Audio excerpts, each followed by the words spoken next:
Hi, folks. We want to thank you for taking your time today to join Sue Badeau for the webinar on Prudent Parenting, Implementation of the Strengthening Families Act Normalcy Provisions.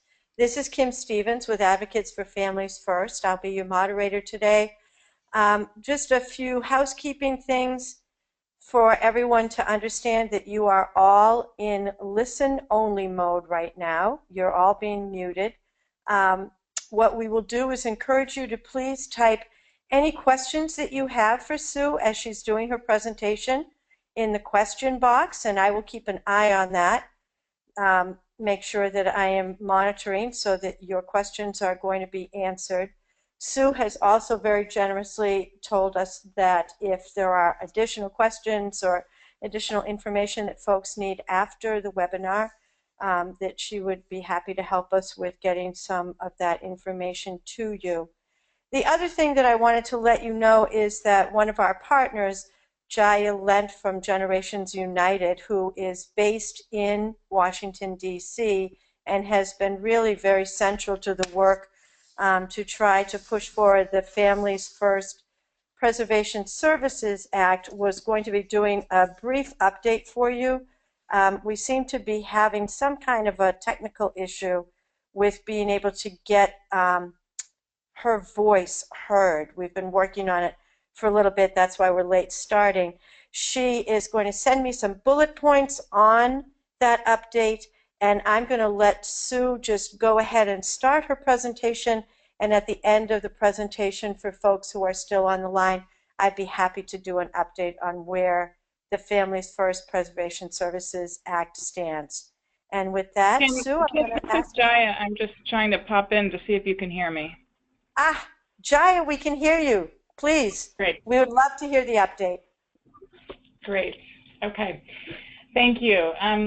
So first of all, just a sincere thank you for all of you who are supporters of the Family First Prevention Services Act for your heroic, really, calls and outreach and related awareness raising that you did, especially, over the course of the last year, but especially in the time that some folks came out here, and in the last month particularly, we saw an incredible push around this legislation. Of course, we as an organization, Generations United, and I know a number of partners and folks on this webinar are deeply disappointed that the Senate left for recess in September without passing the Family First Prevention Services Act. But while the bill didn't pass, I think we really need to emphasize that voices have been heard, and there was overwhelming participation and engagement, especially in the last few weeks, that I think will really have a lasting impression. More than 400 organizations from every state in the nation urged support for the legislation, and of course, the legislation carried key themes that are a focus of the work of the Advocates for Families First network, and that is prioritizing families for children and offering much needed support for prevention services for birth families and kinship families, both inside and outside of the child welfare system.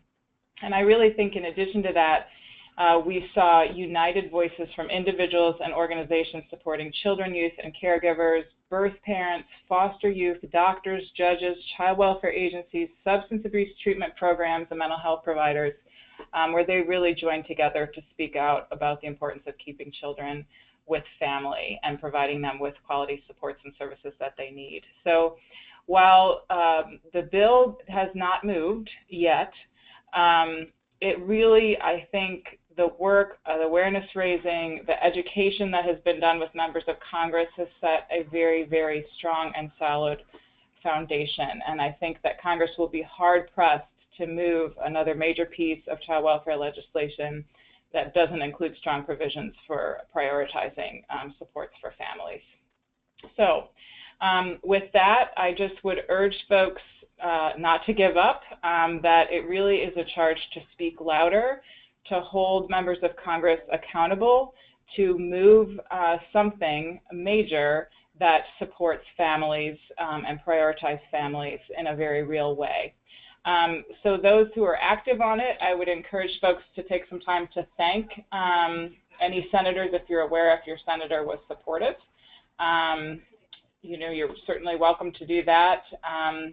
And there's information on each of our individual websites about that, who was supportive and who had not co-sponsored the legislation, and just thank them for that. And stay tuned to those that are particularly interested in the legislation, to Generations United, to NACAC, to NFPA, for any updates that we might have about what comes next.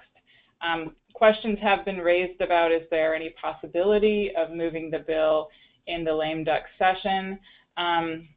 If that is a possibility, it is a very significant lift. It's a very different kind of lift than it would have been to pass it through the end of September. And one of the major reasons for that is that for bills to move generally nowadays, there needs to be a way to pay for them.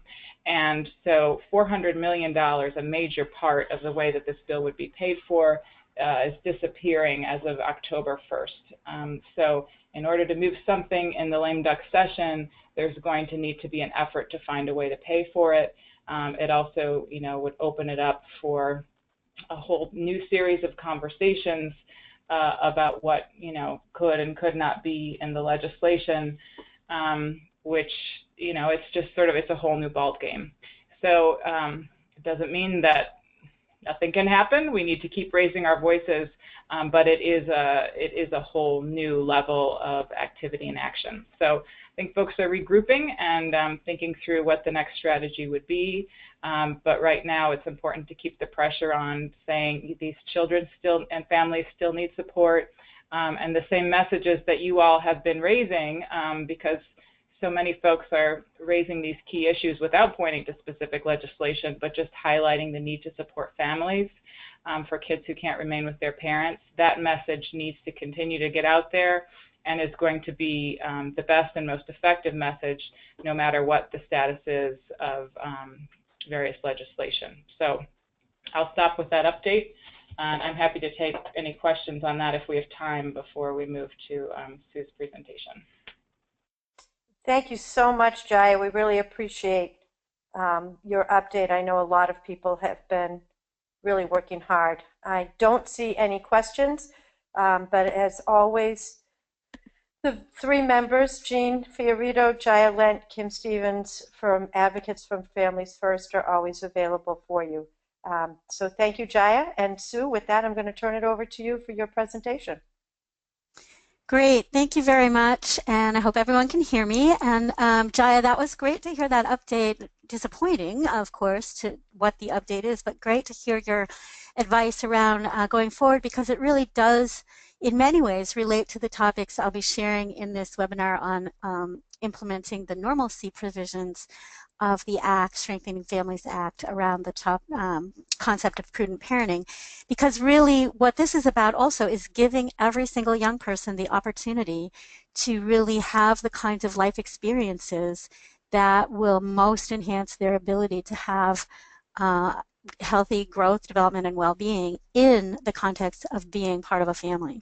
So, so very related, the things you were talking about and the things I'll be talking about next. I'm going to move us to the next slide. There we go. And so some of the things that I'll be covering in the next 40 minutes or so of our time together, we will be looking at a few key terms and some key elements of this law, and looking at some of the responsibilities that both workers and family members have under the law, and really understanding why does this matter? Why is it important? We'll also be sort of talking about, well, what do we mean? What are some of these activities that the law covers or contemplates? And how does that relate to all children, especially including children who have other kinds of special circumstances, whether that's disability or being part of multiple systems or other things that we'll talk about. We'll also spend a few minutes on the concept of utilizing safety plans so that even children who have a trauma history can benefit from these activities that we have in this category called normalcy. And then we'll end it with talking about some guiding questions that particularly caregivers, resource parents, and families can use when trying to make a good decision. That's the prudent part of the prudent parenting. How do you make good decisions around what a young person in your care may or may not be able to do? This webinar is short, and so clearly we can't cover everything in depth, so that I do hope that everyone will continue to use additional resources to learn more on this topic, and I'll be able to share some of those hopefully at the end or afterwards if you stay in contact with me. So I'd like to have everyone start, though, by really thinking about what were some of the activities that were important in your own life in shaping you. Just take a moment and think about yourself at these various ages and stages of development, when you were an infant and toddler, when you were that budding child just starting to go outside of your parents' home and go off to school and go off to activities in the community between the ages of 6 and 11, when you were that adolescent, that teen, and then as you kind of made that transition, those early years of your transition from childhood and teenagehood into adulthood. Think about your own self at each of those stages of development, and ask, what's my favorite memory? What are some of the best activities that I participated in during those years? What were some of the things that really made me feel happy, whole, complete? And anyone who wants to is certainly welcome to use the chat box on the sidebar to put things in there if you're interested in sharing some of your thoughts as we go along. But just even thinking about this, what were some of the activities and memories that were important to me, and how did those activities influence my own development as a child? And how do I see now that perhaps the opportunity to participate in those kinds of activities may have even shaped or influenced the type of person I am now as an adult? So I encourage and urge you to think about those questions as we move forward into the remainder of our topic. But we're going to take a step back, and we're going to look a little bit at the historical background. Giving young people and children opportunities to participate in what we call normal life experiences, some of the types of experiences hopefully you just envisioned in your own memory banks, that seems to just be good sense, common sense. So why do we actually need laws and policies to govern this? In the process of working on this legislation, many of the advocates and members of Congress and their staff heard stories like this. Our family was planning to go on a camping trip, and we had a foster child in our home. We really wanted to bring him with us on the trip, and we thought it would be really a good opportunity for him. But we weren't able to get permission in time, and we couldn't bring him. It broke our hearts. That was from a particular foster parent. A young adult who was sharing her own experiences said, I was so excited when I made the high school softball team. I was even more excited when our team started to have the practices and I found out what my position would be. It felt like the first time that I was really part of something important. And then I learned that I could never go to any of the away games because the drivers were parents of the other teammates and they didn't necessarily all have clearances. My foster parents weren't able to drive to every away game, and so I missed almost half of the season. And another kinship caregiver describes feeling that the teen in her care was particularly responsible, motivated, doing well in school, and wanted to have a part-time job. The grandmother really supported the opportunity for her granddaughter to have this job, but they lived in a fairly rural area where there was not public transportation. So Grandma's plan was to let her granddaughter use the family car to go back and forth to the job until she explored trying to help her granddaughter get a driver's license while still being considered a ward of the state in foster care. She said it was a nightmare. So these are just a few of the types of stories that illustrate to us why actual legislation and policy is needed. How did we get here? How did we get to a point where a child couldn't play on the away games for their team or go on a camping trip with a foster family or get a driver's license with permission of their grandmother? Part of the reasons that led us to this place are that over the years in child welfare, we had such a high focus on safety, which of course is important. We want every child to always be safe. But our focus of law and policy was so tuned in to safety that we implemented what we now recognize were probably overly burdensome requirements that made it onerous and in some instances impossible for children and youth in the system to have normal life experiences. We put them almost in a straitjacket in the name of keeping them safe. A second reason had to do with fear.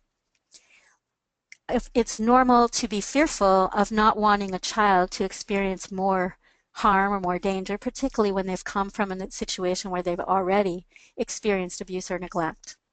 And so many of our policies and laws related to children in the child welfare system were related to fear, not wanting children to have any kind of risk at all. And this fear prevented us from recognizing the difference between unhealthy or unsafe risk versus the normal risks that are necessary part of healthy development. Another aspect of the fear portion of this is that there was fear on the part of caregivers and workers that what if I make a decision? What if I allow a young person to do something and it turns out badly or they actually get hurt? Will I be personally liable? Will I get sued? Will I lose my job? Will I lose my license? So fear played a lot into the background of how we got to where we are, and then lack of trust historically between agencies and families, agencies and caregivers, court systems and agencies and families and caregivers. That whole broad spectrum of a lack of trust meant that we set up policies in our systems that did not rely on trust, that said basically, I'm not sure I can trust you to make good decisions, so we're going to just take a lot of that decision-making power out of the hands of the people actually caring for the children. So those are some of the reasons why we got to the place that we were before this law was enacted and why we needed law and policy to ensure that children and youth could have normal opportunities in life. And as we heard those stories from young people and caregivers, of course there was the possibility of just continuing with the status quo. But what was recognized, and what I'm thankful was recognized that led to this legislation, is that while there is some risk in taking action and in allowing young people to have these opportunities, there's a greater risk and a greater cost when we do nothing. If we had not created these laws, if we had not created these policies, if we continued to not allow young people to have these normal life experiences, the cost is very high. There's increased stigma of being that child in foster care who can't do stuff. There's social exclusion and isolation and being different from peers. There's a negative impact on relationships, both relationships within the caregiving family and within the peer group and the community. The lack of the opportunity to participate in these kinds of activities that we'll be talking about hinders social and emotional well-being and skill development, which I'll say more about in a moment. It also decreases the opportunity for the child to have permanency, and all of that results in an increase in the very negative outcomes that we don't want for any of our children. So all of those factors combined really lead to how we got here and why we needed law to address these issues. Let's look for a moment then at what was the intent and focus of the legislation. And in a couple of minutes, we'll look at what the legislation actually provides for. So the legislation really, the primary intent and why this is at the top of the list here on your slide is to benefit children and youth. The primary intent of the legislation is to ensure that every child and every young person has the opportunity to fully develop and for their well-being to be supported so that they can participate in activities that support their growth and well-being. And that this kind of opportunity not only supports their growth and well-being, but helps them in multiple ways. For example, through participating in the kinds of activities we'll talk about in a few moments, young people can acquire skills. They can learn how to problem solve. They can begin to develop some leadership opportunities. They can identify their talents and strengths and see what they're interested in pursuing. They can begin to learn from mistakes, do some problem solving, and learn the difference between taking safe or healthy risks and unsafe risks. These are all important skills that young people need to learn, and participating in the kinds of activities that we'll be talking about in the rest of our time together really is one important way. You just don't learn these from reading a book in school or doing a worksheet. You don't learn these just simply from having someone talk to you about it, whether at home or in your therapy session or with your caseworker. You have to actually learn by doing. You have to learn even by making mistakes, or by not succeeding, or by discovering that something that you thought you were interested in isn't really for you. So that's the primary intent and focus of the law, is ensuring that every young person has these opportunities that support well-being. By supporting well-being, we know that there's a bonus that this also supports safety and permanency. Particularly, I want to talk about the fact that it supports permanency. We know from all the permanency work that we've been doing over the last several years that young people who do participate in activities, who are in the mix with their peers, who are involved and engaged in school opportunities and clubs and community opportunities, these are the young people who have increased likelihood of permanency happening in their life and being sustained and succeeding. Not any one type of permanency. This kind of participation supports reunification, supports successful permanency with kin and family members, as well as supporting finding those other permanency resources when a child needs that, and achieving permanency through adoption, for example. So participating in these opportunities really supports all forms of permanency. A second area of intent related to this law is to support parents and caregivers. Parents and caregivers were often confused and weren't sure. What am I allowed to do? What am I not allowed to do? When can I sign for something? When can't I? When do I have to get permission from a caseworker? When does it have to go to a judge? Which decisions do the birth parents weigh in on, and which ones can I make as the foster parent or kinship caregiver or prospective adoptive parent? There was a lot of confusion, a lot of misunderstanding, a lot of lack of clarity for parents and caregivers over the years. So a second intent behind the law is to clear that up and to provide opportunity for both guidance and support for caregivers as they're living moment by moment and day by day with the children in their home and in their care. And we know that this actually leads to greater satisfaction for those caregivers. When caregivers feel supported, when they feel they have the information that they need in order to do a good job and to really be a good caregiver, when they have the kind of opportunity to make normal parenting decisions for the children living in their home, they're happier in their role. They're less likely to give up and quit. There's less likely to be a disruption. It actually enhances their relationship both with the child in their home as well as with the social service agency and the caseworkers and other people involved in that child's life. And a little added benefit is that satisfied caregivers are more likely to talk in positive ways about their experience with others in their social network and circle. This then leads to a network of people supporting the youth in their care. It really helps enhance the experience for all of our children, and it leads to more people being willing to say, if you can do that, maybe I can do it too. Maybe I can look into signing up and becoming a foster parent or considering adoption. And so it does enhance actually recruitment efforts when our very current existing caregivers are able to speak positively about their experiences. Finally, the third area of intent and focus for the law is on workers, agencies, and courts. Parents and caregivers weren't the only ones who were confused. Workers were often confused. What is my role? When do I have to be the one that says yes or no to a particular activity? When can I give that role to the caregiver or the parent? When do I have to seek court approval? Workers and even courts and court personnel, lawyers, GALs, CASAs, people in those situations, professionals and volunteers, were getting involved often in micro-level decision-making about the day-to-day activities of young people, and it really does help bog down the system when workers are involved in decisions that really don't need to be part of their role. So by providing greater clarity and role clarification, it allows the workers and professionals to work and do their job with greater efficiency and effectiveness, and again, greater job satisfaction.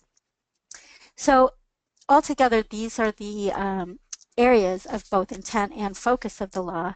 Let's now turn to actually looking at the law so we can see what the major provisions are. What you have on your screen here are some of the key provisions of this portion of the law that we're here to discuss today. You see there's not that many bullet points, there's just a few, but they're very important to understand. I would say that as you're looking over and reading the bullets on this slide, the most important thing I would like you to notice are the first 4 words of the first bullet point. Each child must have. This law does not say, hey, it would be nice if kids had these opportunities. It doesn't say you might want to think about these things along with other things that you're considering in the life of a child. No, the law is very clear that says each child must have regular and ongoing opportunities to engage in age, developmentally appropriate activities. So this is something that is imperative. It's now, because the law exists, an expectation that every caregiver, every worker working with families and youth ensures that the children in their care have these opportunities to engage in these activities. In addition to talking more broadly about age and developmentally appropriate activities for all children from birth on upward, there's no age limit here, the law does specify some specific things about youth over the age of 14. That this law includes acknowledging that in order for young people age 14 and up to gain the skills needed to successfully plan for and transition into adulthood, they're going to need opportunities to do things like take some risks, try out for a team, take on a part-time job, get a driver's license, go out on a date. That all of these things, and we'll maybe highlight them again in a few moments, but all of these things are necessary for that successful transition into adulthood. And so again, the law specifies that our young people must have these opportunities. Third, every state agency needs to take steps that involve training of caregivers so that caregivers can apply reasonable and prudent parenting standards when making decisions about the children in their care. This training is a little piece of that, but clearly at a state level, for those of you listening who are part of a state agency, important to have opportunities for caregivers to really come together to learn how to make reasonable and prudent parenting decisions, to kind of grapple with test cases or scenarios, maybe do some role playing. I have developed a curriculum like that for a couple of different states, and this is what states need to be ensuring that caregivers have the opportunity for. And then the specifics of each child's opportunity to participate in such activities must be reviewed at every permanency hearing. Well, those provisions that we just looked at a moment ago include some words that, we may wonder, well, what exactly is meant by that term? So I would just like to highlight the definitions of a couple of the key terms that are used in this legislation because it affects our ability to successfully move ahead. What does normalcy mean to begin with?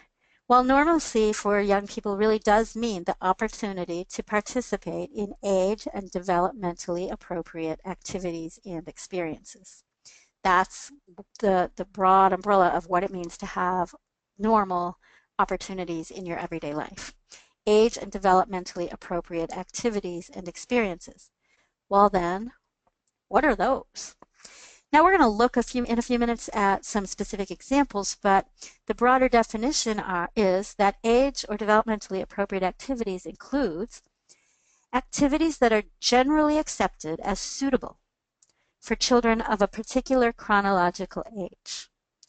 Activities that are generally accepted as suitable for children of a specific chronological age and that are developmentally appropriate for this specific child, based on this child's cognitive, emotional, physical, and behavioral capacity and development. So this concept of age and developmentally appropriate activities contemplates both the broad understanding of child development across ages, stages, chronological timeline of a child's growth, but also the specifics of this particular child in my care.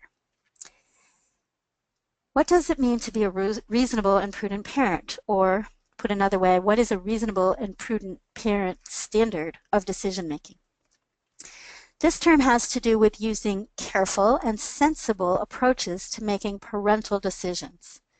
Decisions that help to maintain and support the health, safety, and best interests of a child while also encouraging their growth. You can hear in that definition a little bit of both the tension and the balancing act that a caregiver has to do. We have to be able to maintain safety while at the same time encouraging growth. And so we can't be so focused on maintaining safety that we straitjacket a child and don't give them opportunities for growth. And that's the challenge herein, and that's why the concept here of reasonable and prudent parenting includes this idea of using careful and sensible approaches, which we'll be talking about in a few moments. Now, some of the other words you might want to be thinking about as you go forward to think about how can I best implement this law are, what do we mean by safety even? For too long in our field, we often thought of safety as physical safety and forgot that we have to include psychological safety as well. And that's important to consider when making normalcy decisions. What does well-being mean? How do we look at well-being across all of the child's domains, cognitive, emotional, physical, and behavioral health? And then culture. What role does culture, including all forms of culture that are important in the child's life, race, ethnicity, religion, sexual orientation, gender identity, what role do all of those facets of the child's culture and identity play in helping to understand what is best for this child around inclusion and identity? So what are these age or developmentally appropriate activities anyway? I asked you at the beginning of the webinar to think about those that were important to you at various stages of development. And this slide highlights children participating in a variety of the kinds of activities that are contemplated under this law, everything from participating in community-wide events to sports to music, getting that first job, attending college or other educational opportunities. So as you think of what are examples of age or developmentally appropriate activities, consider them in these categories. Family life. What are the kinds of things that kids who are not part of the system get to do in family life that we want kids who are part of the system also to do? Things like visiting relatives who are out of town, going on vacation, that camping trip you heard about in the early story, attending a wedding or even a funeral. Lots of activities related to family life that we want the children, and this law provides for children who are in care to be able to experience. What about peers and friends? What kinds of activities with peers and friends? Whether that involves going on a play date, even having a sleepover, attending a birthday party, activities involving peers and friends. Then there's the school-related activities. Again, the kinds of activities that support healthy and overall development, such as going on a field trip, participating in an after-school club or activity, joining in on a walkathon or some other kind of community school-wide event or fundraiser. So lots of school-related activities. And then there's community-wide activities such as participating on the Little League team or some of the other things you see pictured here, the dance-a-thon that some of the kids in the upper corner are part of. And then there are the activities related to becoming more independent, such as getting a job, getting a driver's license, going out and doing things on your own and developing the skills that you will need as an adult. This seems like it covers quite a lot of waterfront, but there are some no-nos. What is not included in this law, or what is included in such a way that this is not part of what caregivers can make decisions about, are the following. Caregivers cannot make decisions related to signing up or enrolling a child in their care in religious training without the consent of the agency and often the birth family. Also, they cannot make educational placement decisions under this law without, again, consent and involvement of others involved in the child's life. Non-routine medical care or putting the child on some kind of prescription or drug plan that has not been part of their case plan and approved of, often again by the birth family as well. This is not allowed under this act. And no decision can be made under this act that would allow putting a child in an activity that violates the child's case plan or court order. Now, this is not to say that if you have a child in your care, you can't advocate for changes to the case plan or court order in order to be able to allow a child to participate in an activity. But in that instance, if there's something that is in direct conflict with the court order or the case plan, then it does mean that you have to get that kind of change first before you can just make that decision. Who does the law apply to? The easiest answer is pretty much everybody. Every child that's dependent, every child regardless of age, there's no age limit, that's in any of the settings of foster care, kinship care, pre-adoptive placement, and even group homes, including older youth who are in transitional or independent living settings. So really this law applies to pretty much any child who is in the child welfare system in any of those kind of settings. And therefore, when I say caregivers, I'm saying it very broadly. It includes relative caregivers, foster parents, pre-adoptive parents, but it also includes staff in group homes or staff that serve young people in transitional or independent living settings. The only settings that a youth can be in that where the provisions of this particular law don't apply in this specific way are if they're in locked detention facilities, psychiatric hospitals, or medical care hospitals. It doesn't mean that those children are also not entitled to activities of normalcy. It just means that who can give permission and consent is different than and not contemplated under this law. So as you seek to implement this law, whether you're a caregiver or whether you're an administrator of an agency or a worker, what are the important things that you need to know? Well, first of all, because the law clearly and specifically and kind of repeatedly talks about the importance of every young person having opportunities for age and developmentally specific activities, you need to know what's normal, what are developmental stages, what is appropriate for a child of 3 versus a child of 7 versus a child of 14. So understanding normal developmental stages is critically important and something to learn about in order to effectively implement this law.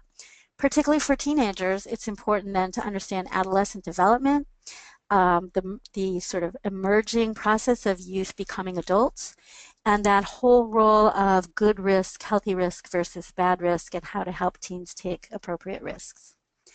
In addition, you need to know the specific child in your care. It's not enough to know broad general ideas about development. You also have to understand the talents, interests, strengths of this child, as well as any special needs and any impact of trauma on this child. So you have to be able to have both the broad understanding in general of child development and then the specific knowledge of the child that you're living with or caring for. And so I mentioned specific special needs. I just wanted to take a couple of more moments to look at this a little more closely. Even those young people who present very high levels of special need, and even those teens who come to us and are in situations that present perhaps more challenges for the caregiver in terms of how to implement these provisions, they still are covered under this law, and they still very much are entitled to and deserve and need these same normalcy opportunities as every other child and young person. So it does include young people with any kind of special need, any kind of, whether that's a disability, whether it's a learning issue, whether it's a behavioral challenge, anything. And any child with any kind of trauma history, regardless of triggers, and we'll be looking at that briefly in a moment. But it also specifically includes, for example, pregnant and parenting teens, young people who identify as LGBTQ or are non-conforming in other ways related to their gender expression and sexuality, youth with a history of justice system involvement, even if they're currently what we might call crossover youth. So in all of these circumstances, we need to really listen and hear what are the developmental opportunities that these young people are seeking and needing. Are we ensuring that they have access to positive role models and relationships that will help them have opportunities for inclusion in the community and in relationships? Are we ensuring that even when they have these backgrounds or these other factors in their story, that they have leadership opportunities and a wide range of options for secondary, post-secondary, extracurricular activities? And then as we look at ensuring that young people have every possible opportunity to participate, that means that sometimes we have to engage the coaches, the club leaders, the choir directors, the employers, mentors, tutors, in understanding that even young people with a variety of backgrounds and special circumstances need to be able to participate. Caregivers therefore need to be equipped for and trained to and sort of empowered to serve as an advocate for young people so that they can have these opportunities and balance the desire to provide support with the often natural instinct to be somewhat protective and, for example, protect young people against bullying, which is important. And we want to be aware of bullying and address it and advocate, but we don't want to be so fearful of it that we don't give young people the opportunity for the activities that will help with their growth and development. One of the things to understand, therefore, is child trauma and the impact of trauma on children and how it affects their ability to safely, both physically safely and psychologically safely, participate in these kind of normalcy activities that we're discussing today. So it's not a webinar on child trauma, but we have to just remember, we have to learn about it. So it's important to take those classes, to get that education, to learn what is child trauma and how does it affect young people in both their physical and emotional development and responses, and therefore behaviors, and how they can then therefore be included in the kinds of activities that will support and enhance their well-being and their growth and development. So while this is not a session on child trauma, I could not move ahead and could not continue the webinar without highlighting the importance of, in order to understand and thoroughly implement this legislation, it is important to have an understanding of the impact of trauma on children. And to really think about this question, how does trauma affect the child's ability to safely engage in the activities that we're describing under this act? What I have pictured for you here are two bottles, and they look, probably to you, look like two bottles of water. I hope that's what they look like. That's how I selected them. And this is to illustrate a point that most of the time, a child who has a trauma history and a child who does not, they're going to look pretty similar. They're going to look more or less the same as these two bottles of water do. You know, they might be some slight variations, but pretty much they look very similar. And yet, the child who has a trauma history may experience a trigger while participating or while being included in an activity, whether it's a sports activity or a school-related activity or a family activity or pursuing a sort of transitioning into adulthood activity. Something can occur that can serve as a trigger to this child. And so what I'd like you to imagine is that both of these bottles, one of them actually perhaps has water in it, but the other has Sprite or seltzer water. And you might not be able to tell just looking at them across the room or looking at them in a photograph on a slide, But if they got shaken up, you would quickly be able to tell. The bottle that had water and got shaken up, you might see a few bubbles percolate a little bit, and then it would settle right back down. The bottle that had Sprite or seltzer possibly might explode. And if it didn't explode, it might just, the contents might start seeping out. And if that didn't happen, well, at the very least, it would take a lot longer to settle back down and for the bubbles to subside than the bottle that had water.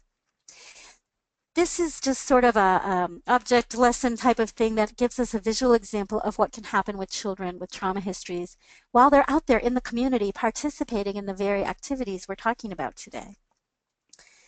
Something that triggers them could cause them to explode, withdraw or shut down, or at the very least take longer to settle down than a peer who doesn't have that same trauma history. You may be able to think of examples that you've seen in children that you know. So as we're really working to implement this law effectively and thoroughly, even for children who have a trauma history, which we know many of our children in the child welfare system do, we have to think about the fact that they may experience trauma triggers while engaged in activities, and how do we help keep them safe? How do we help keep the other participants, the other team members or choir members or co-workers at a job site, how do we keep everyone safe without shutting down this child's opportunity to participate? The way we really do that is by understanding, recognizing perhaps what are some of the potential triggers for this child, and then creating a safety plan. Recognizing that the child may have triggers and that the child is not intentionally misbehaving if they have one of those moments of exploding or withdrawing or not settling down. So we help them develop a safety plan that could include some breathing exercise, that can include who can I talk to when I feel stressed or anxious. What can I do in that moment to decompress? And then the adults who are involved, whether that's a coach, whether that's a choir director, whether that's a Girl Scout leader, whether that's another parent at the home of which a child may be, participating, going after school, adults need to be enlisted to support the child's ability to actually use their own safety plan. Now, I've heard some people say, oh, well, we're not going to change the color of the jersey for the whole team just because one child, that's a trigger, or we're not going to, the band is not going to give up on playing this certain type of music because that sets this other child off. That child just can't participate if they can't deal with those kind of things. But I want you to think about something. We know that if we have even one child in a classroom that's allergic to peanuts, a note goes home to the entire class, all the parents, that you can't send peanut butter or any kind of peanut-related snack or lunch with your child to school. We're willing to ask every child to give up the opportunity to have peanut butter in order to support the one child who has the allergy. In the same way, when we're advocating for children in our care to have normalcy and age-appropriate activities, sometimes that means advocating for asking the whole group, the whole team, or the whole other group that the child might be participating with, to be willing to make a slight change, a slight variation, a slight modification in what they do in order to ensure that it can be safe and inclusive for the child with the trauma history. So these are some of the ways in which caregivers and workers in the field can promote and support normalcy for children with a trauma history.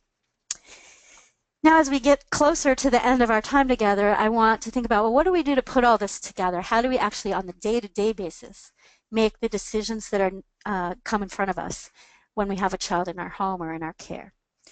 In order to really do that, we have to combine, again, the general knowledge about the law and developmental information and trauma information.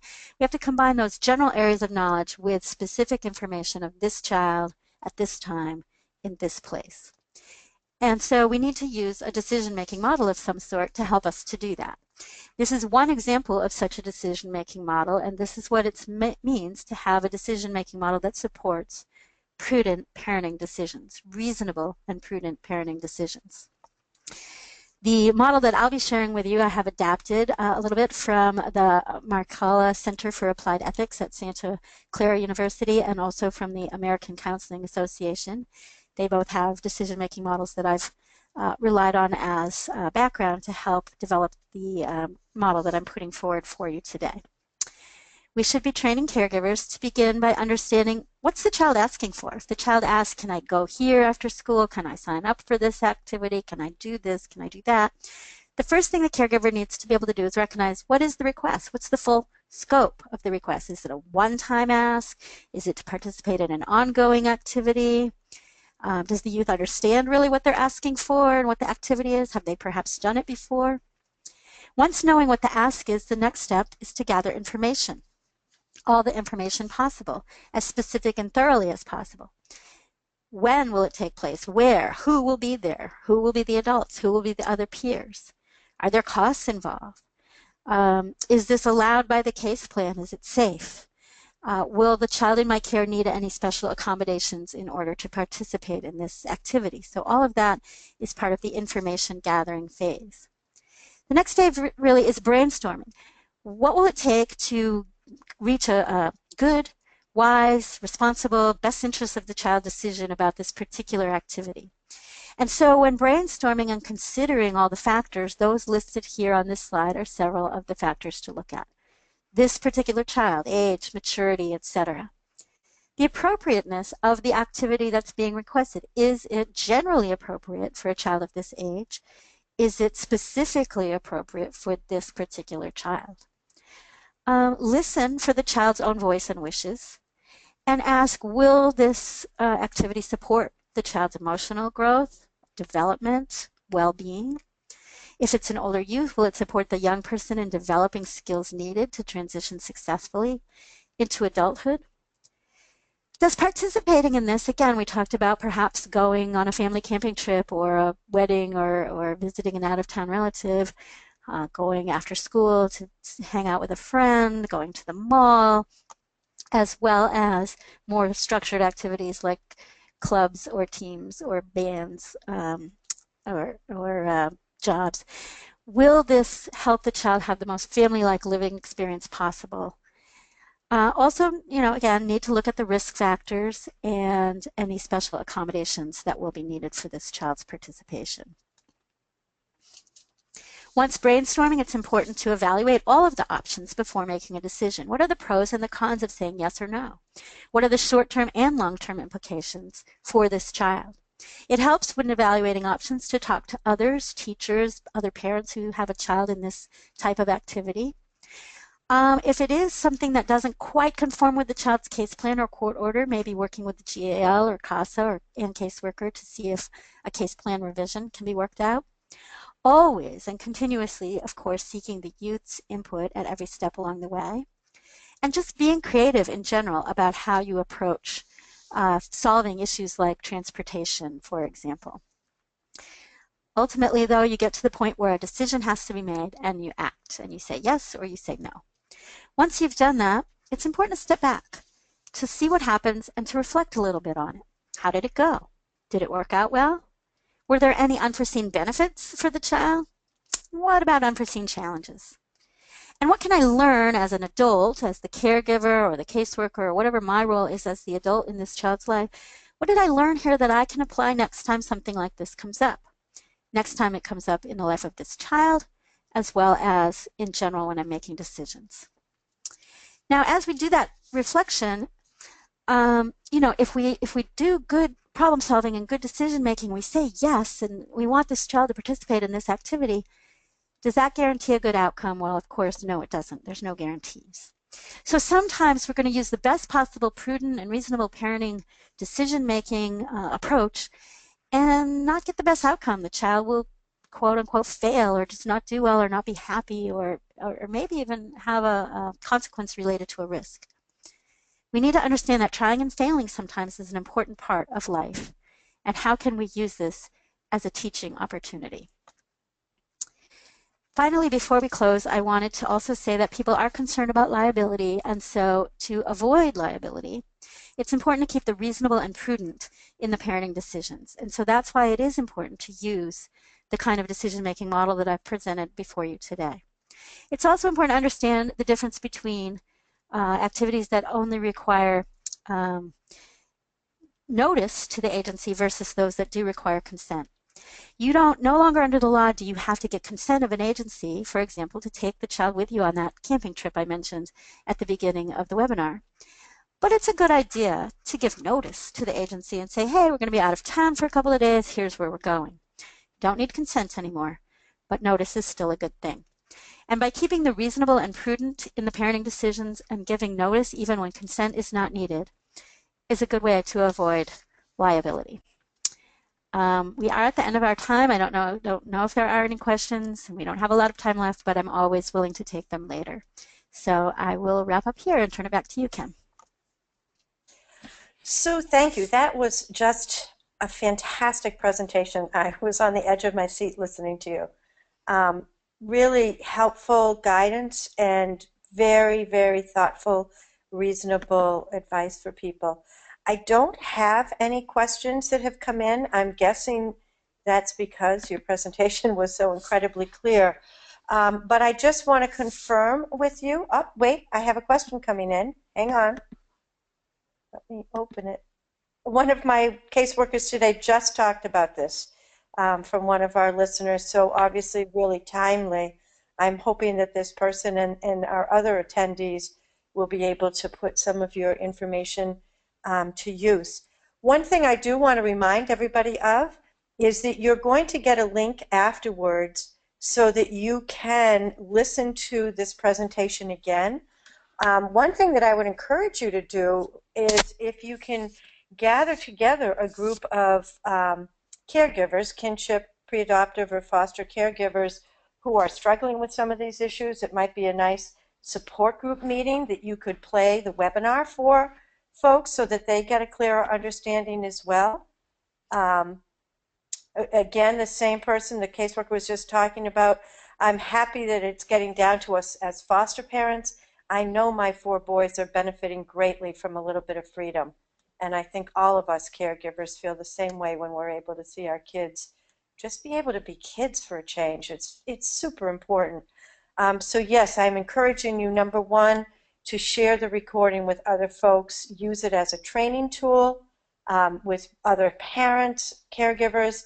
Use it as a training tool with workers that are around. Sue, may I give your email address out to folks? They're asking.